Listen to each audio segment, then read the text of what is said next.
some of you have heard this story before, so I apologise. I'd lit a candle, I had the window open, I had the curtains drawn, I was trying to get that really spiritual feeling. It was a nice summer night in Melbourne, as summer as it can get in Melbourne, and I was sitting there thinking, this is it, this is the night.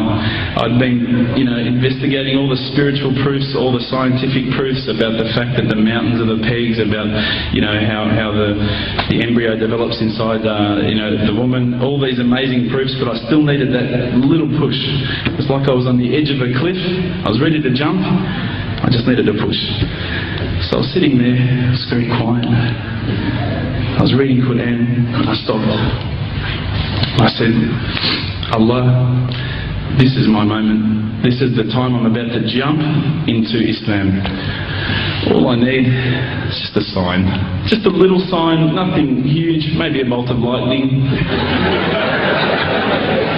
Maybe half the house could fall down or something, just small. It's small for you, man. You created the earth, come on. So I sat there.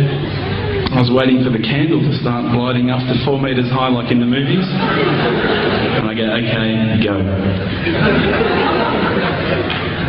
And subhanAllah, nothing. Absolutely nothing happened. I was really disappointed, to be honest. So I sat there and I said, Allah, this is your chance. I'm here. I'm not going nowhere. I'll give you another chance. Okay, maybe you're busy. I know it's daytime over the other side of the world. There's a whole lot of stuff going on. Maybe this time it could just be like a car backfiring. Something small. All right, half the house, the candle. Let's forget that. A bird could fart outside. I don't care. Just anything. So I said, okay, go. And subhanAllah, absolutely nothing happened. And I mean, I couldn't have even said, oh, that was it. That creak just then in the wall, that was it. Absolutely nothing happened. I was really disappointed. I was gutted. I was sitting there thinking, this is it, this was my last chance, Islam, and I haven't found it. I pulled back the Quran, I turned back to where I was reading. SubhanAllah, the very next verse on the next page, for those of you who ask for signs, have we not shown you enough already? Look around you, look at the stars, look at the sun, look at water. These are the signs for the people of knowledge. SubhanAllah.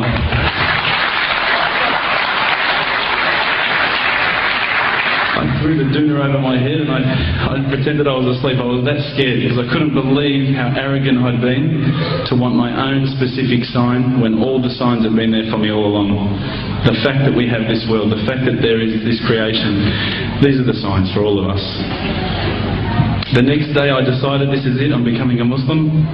I've been investigating Islam now for probably about 6 months, to be honest.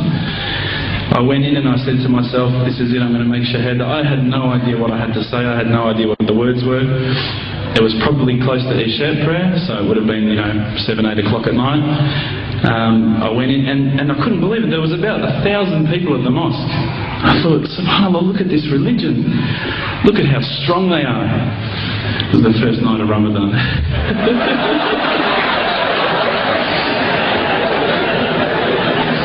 Ramadan Muslims. So I sat there and I was very nervous, I must admit. I got up and this person's going to me, you got to say these words, bro, Ashhadu. I'm going, what? Ash what?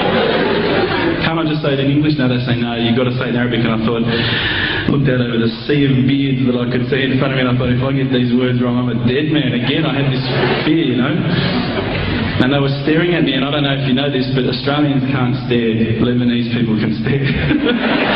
So I was sitting there, I was very scared. I got up, and subhanAllah, as soon as I started to say the words, all fear went out of my mind. It felt as though a shower was inside my head and someone had just turned on the cold tap. Felt like I'd been flushed clean. I said the words, and I wasn't expecting so many brothers to come up and yell, Takbir, Allahu Akbar, and start kissing me and hugging me. Now, I'd never been kissed by that many men in my life. But it was a beautiful day, I must admit. And that day was the day that I had more brothers than I could ever imagine, more sisters as well. But I guess since that day I've never looked back. My family, I think, initially were very worried that I was going to be, I guess, a little bit weird towards them. They thought that I was going to break out the AK-47s and the grenades. But they realised, I think, soon that this religion was actually making me a better person. Prior to Islam, you're not going to believe it, I had a mohawk. I did. I had, I'm not going to show you any photos. I had army greens, I had the Metallica t-shirt, I had the cherry docs. I was shocking, right? I thought I looked great, but I looked terrible. And alhamdulillah, ever since then I look as good as I do now. No, don't laugh, please.